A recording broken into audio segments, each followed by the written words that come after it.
Hey guys, how's it going? Hope you're doing well. My name is Crown, and today I'm going to read you some very interesting stories that I hope that you're gonna love. And now, without further ado, let's go!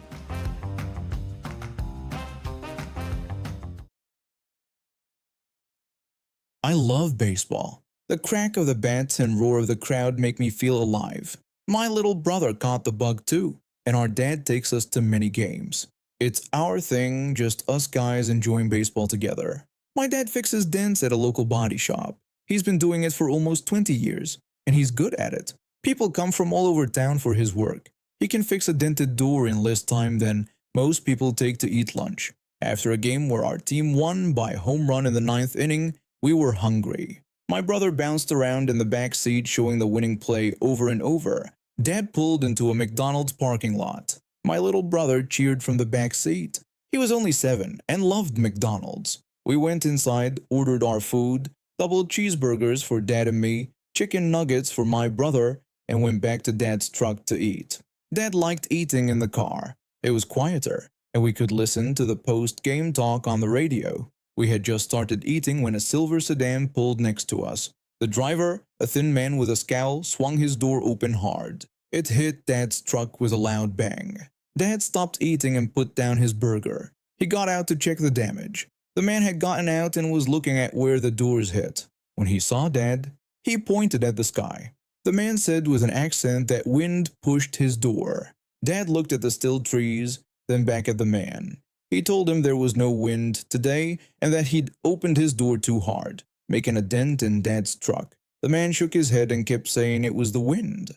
Dad took a deep breath. He told the man he fixes dents for a living and could fix it himself, but it would take time. He asked for $60 for his time with no need to call insurance. This was fair. Dad was offering to fix the dent at cost. At his shop it would cost at least $100, but the man wouldn't pay. He blamed the wind again. Dad said there was no wind, and my brother and I saw him hit the truck. The man looked at us watching from the truck. He got more upset. The man called Dad a liar who taught his children to lie and a bad parent. Dad's face darkened. He told the man not to bring his kids into this. The man got louder. He called Dad a stupid American and cursed at Dad, the truck, and us kids. I covered my little brother's ears, but too late. His eyes went wide at the curse words. Dad stepped closer to the man, hands in fists. I'd never seen him so angry. He dared the man to repeat what he'd said about his kids. The man backed up but kept yelling. He told Dad to call the police, saying they would defend him because he did nothing wrong. Dad took out his phone and agreed that calling police was a good idea. The man crossed his arms and smirked. Dad called the local police station and told them what happened. While waiting for police, Dad got back in the truck with us. The food was cold, but none of us wanted to eat anymore. My little brother asked if we were in trouble. Dad rubbed his hair and told him we weren't in trouble because we didn't do anything wrong. He said sometimes adults disagree, and when they can't fix it themselves, police can help. About 15 minutes later, an unmarked police car pulled in. A tall officer got out and talked to both Dad and the man, then came to the truck to talk to me and my brother. The officer asked us what happened. I told him everything exactly as it happened, and my brother nodded. The officer thanked us and went back to writing what looked like a ticket. The man got angry right away. He said he hated cops. Dad, watching nearby, told the officer what the man said. The officer said since he didn't hear it himself, he couldn't do anything about it. What we didn't notice was a second officer still sitting in the unmarked car, watching everything. He got out holding handcuffs. The first officer saw his partner coming and told the man his partner heard what he said. The man's eyes got big. He tried to run but didn't get far. All 3 men, the 2 officers and Dad, caught him easily. The man fought while they put handcuffs on him, making things worse. An officer told the man he was under arrest for resisting arrest and threatening minors. When the officer was writing the ticket, the man had threatened the officer, Dad, and us. I didn't hear it from the truck, but it must have been bad. The officers took the man to their car and Dad came back to the truck. He told us we could go and that police had our information if needed. Leaving the parking lot, I saw colorful balloons in the man's car. They were pink and purple with happy 3rd birthday on them.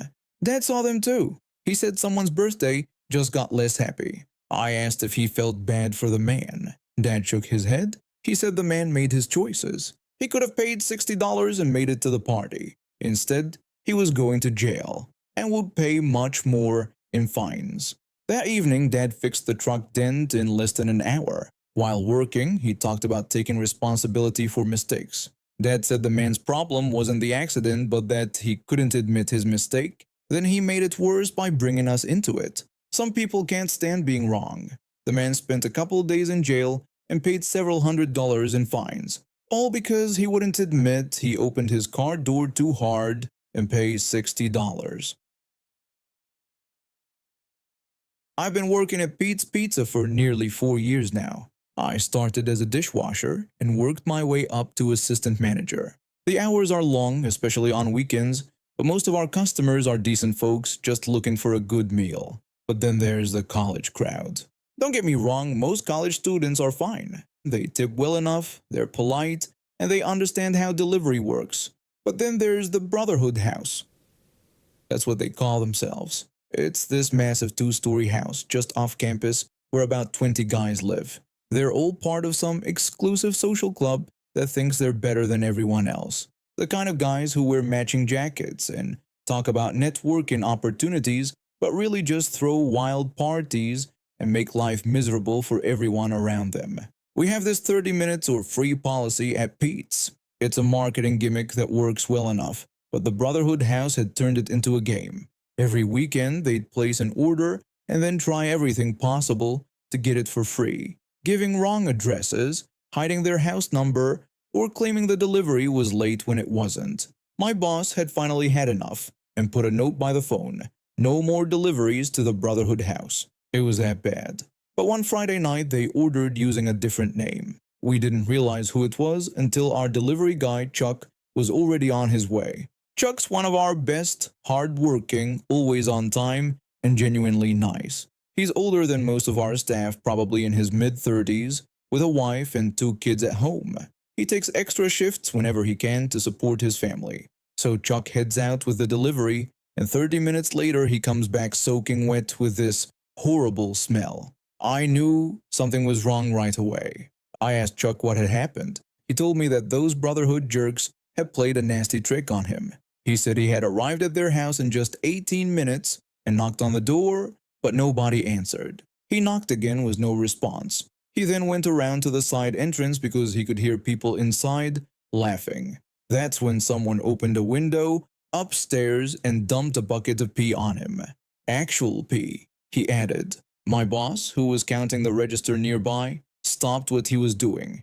He said this was the final straw and that he was calling the cops. While Chuck went to clean up as best he could in our bathroom, my boss called the police. They showed up at our shop about 10 minutes later, took statements, and then asked if we wanted to press charges. My boss didn't hesitate and told them absolutely, saying that this behavior had gone on long enough. So the cops drove to the Brotherhood House with Chuck and my boss following in the company car. I stayed behind to manage the shop, but my boss filled me in on everything later. When they got there, this clean-cut guy answered the door. Not the usual rowdy type you'd expect. According to my boss, the police officer told the student that they had received a complaint about an assault on a delivery driver. The officer explained that someone had dumped urine on the driver from an upstairs window and asked if the student knew anything about it. The clean-cut guy responded nervously, saying there had been a misunderstanding. He claimed it was just a harmless prank that went too far, and they were all sorry about what happened. When the officer asked who did it, the clean-cut guy hesitated before admitting that he was the one and apologizing, saying he wasn't thinking clearly. The cop looked at my boss, who nodded, and they arrested the guy on the spot.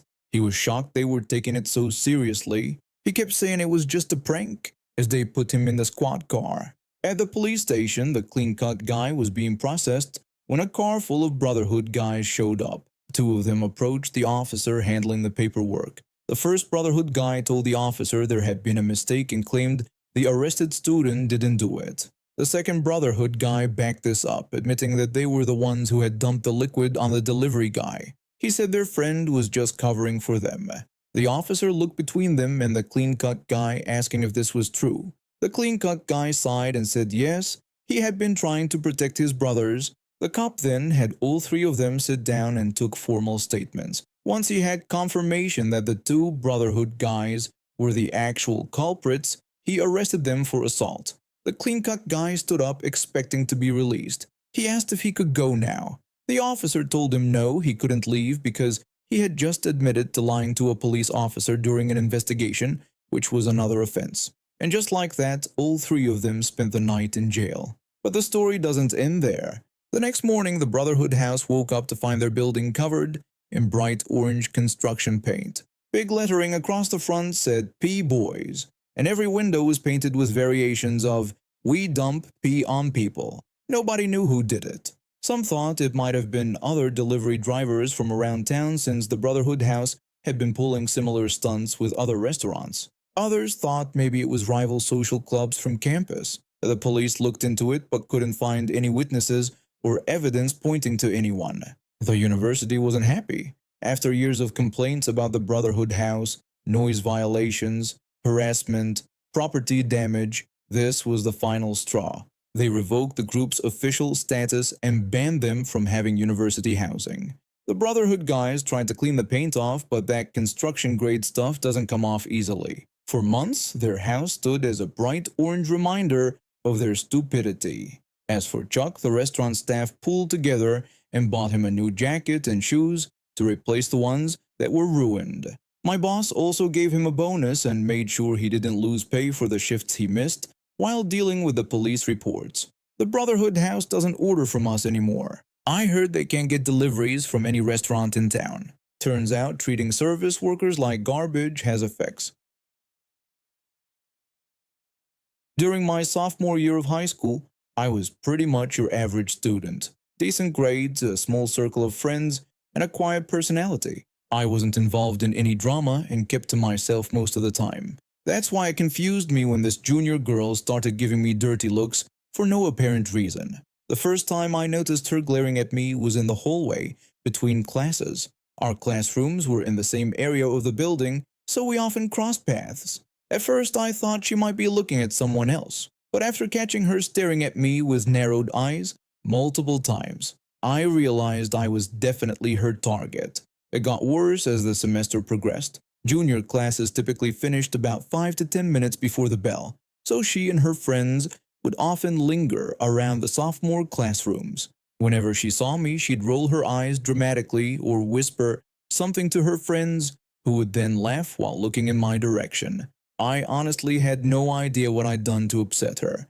We had never spoken, and as far as I knew, we didn't have any mutual friends who could have said something about me. Despite racking my brain, I couldn't figure out why she hated me so much. The harassment continued throughout my sophomore and junior years. Whenever we passed each other in the hallways, she and her friends would talk loudly about pathetic people while looking directly at me, or they'd make disgusting grunt noises.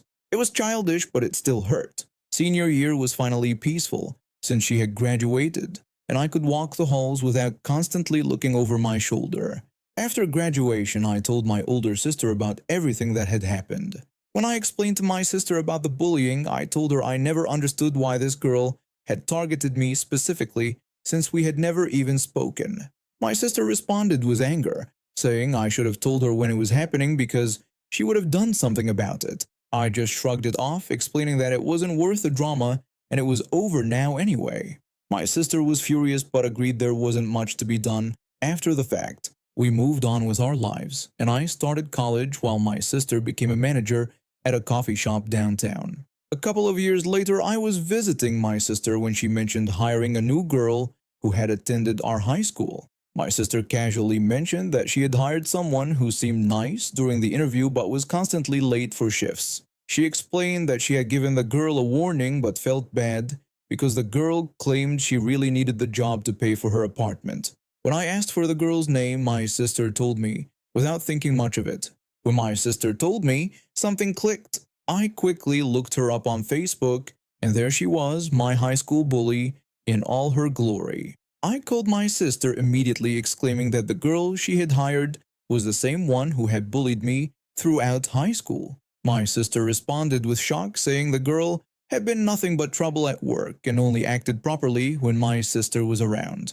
We both started laughing at the cosmic coincidence. My sister suggested that I pretend to be the new manager for a day, her eyes gleaming with mischief as she laid out the plan. The plan was simple but brilliant. The other employees who would be working that day were friends of mine from college who had gotten jobs there. They also disliked this girl because of how rude she was to them when my sister wasn't around. The next day, I showed up in my sister's work clothes, my hair pulled back in a professional bun. My sister hid in her office but kept the door cracked so she could see everything. I walked in confidently and introduced myself to everyone as the new manager. When our eyes met, I could see the color drain from her face. She clearly recognized me, but she was trying to maintain her composure. I approached her with a professional smile, introducing myself as the new manager and explaining that I would be evaluating everyone's performance that day. She responded with a nervous nod, clearly uncomfortable. Throughout the morning, I asked her difficult questions about coffee preparation techniques and customer service policies. She stumbled through most of her answers while looking anxiously at my sister's office door. Finally, after watching her squirm for a few hours, I approached her during her break. I asked her if she remembered me, my voice calm. She replied nervously, admitting that she did remember me, but suggested that the past should stay in the past. I responded by reminding her how she had made my high school experience miserable for 2 years straight, describing the eye-rolling, the grunt noises, and the loud talking about me in the hallways. One of my friends, who had also been bullied by her, came over. My friend approached and asked if the bully remembered her too, explaining that she had also been one of the bully's targets in high school. The bully's face twisted with anger. The bully called us witches and said she hated the job anyway. Her voice was shrill as she shouted her hatred. She started grabbing things off the counter and throwing them. Coffee beans scattered across the floor, cups smashed against the wall, and then she picked up a large decorative vase and hurled it to the ground. Just as the vase shattered, my sister emerged from her office with her boyfriend, who happened to be a police officer, right behind her. My sister told the bully she was fired and would be paying for all the damage she had caused. The police officer approached her with handcuffs and began reading her rights, explaining that she had the right to remain silent and that anything she said could be used against her in court.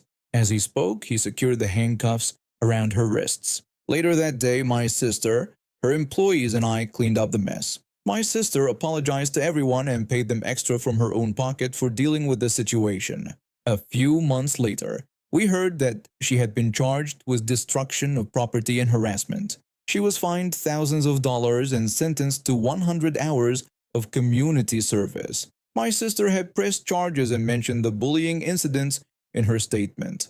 After the story got out, 8 other people came forward with their own stories about how she had bullied them in high school. Apparently, making others miserable had been her favorite hobby. I've been working at our family-owned used car dealership for almost a decade. We specialize in helping people with less than perfect credit get reliable transportation. Most folks in our small community know us as the place to go when the big dealerships turn you away. Last month, a young couple walked into our lot with 2 little girls under 5 years old. The husband was tall and lanky, while the wife had this nervous energy about her. I learned they'd made some financial mistakes and now had poor credit scores. When I asked what they wanted, the wife explained they needed something with a 3rd row for the girls. The husband admitted they'd been turned down everywhere else. I explained how they could rebuild their credit while showing them options. I told them I thought I could get them approved with the wife's mother as a co-signer. The wife seemed happy, saying her mom would help them. After some paperwork, I secured them financing for a nice SUV. They were short on the down payment, so I agreed to take a check for the balance and cash it on the husband's next payday. The next week, I deposited their check. 2 days later, it bounced, with fees charged to our account. The amount was just under felony level in our state. I called the wife about the bounced check. She claimed the money was in their account. Later, she called back, claiming a mix-up with her husband's pay, and asked if they could pay half in 2 weeks and half 2 weeks after. I agreed. 2 weeks passed with no word. Then the bank called. They hadn't made their first car payment either. With our financing arrangement, if a customer misses their first payment, we have to buy back the loan. The husband finally answered, saying he lost his job but started a new one and his mother-in-law would help them catch up. I worked out a deal with the bank. If they made their current payment, the bank would keep the loan, but I'd be responsible if they missed any of the next 3 payments. They made that payment. The next month, same story. No payment. No answers to calls. The mother-in-law called in tears, saying she gave them everything she could from her social security check, but they didn't cover the rest as promised. The bank demanded their money back. The couple blocked me on everything, even blocking the mother-in-law who tried to help them. I took their bounced check to the prosecutor, who filed charges. I called family members and learned the husband had 7 jobs in 4 months and borrowed money from every relative without repaying. The wife's father told me he was trying to get custody of their children. He said they were staying at his other daughter's house across state lines, hiding the car in the garage. I discovered both were on probation for shoplifting. I told their probation officer they'd moved across state lines and were facing new charges. I convinced the neighbor to call me if they saw the SUV outside. It took 1 day. My friend recovered the vehicle despite their yelling and threats. By moving across state lines, they violated probation and got 30 days in jail. During their video court appearance for the bad check, they were already behind bars. The wife's father got temporary custody of the girls. I worked out an arrangement with the bank to remove the loan from the mother-in-law's credit report. She didn't deserve having her life ruined by her daughter's poor choices. And now we have reached the end of today's stories. Thank you for watching, and see you next time.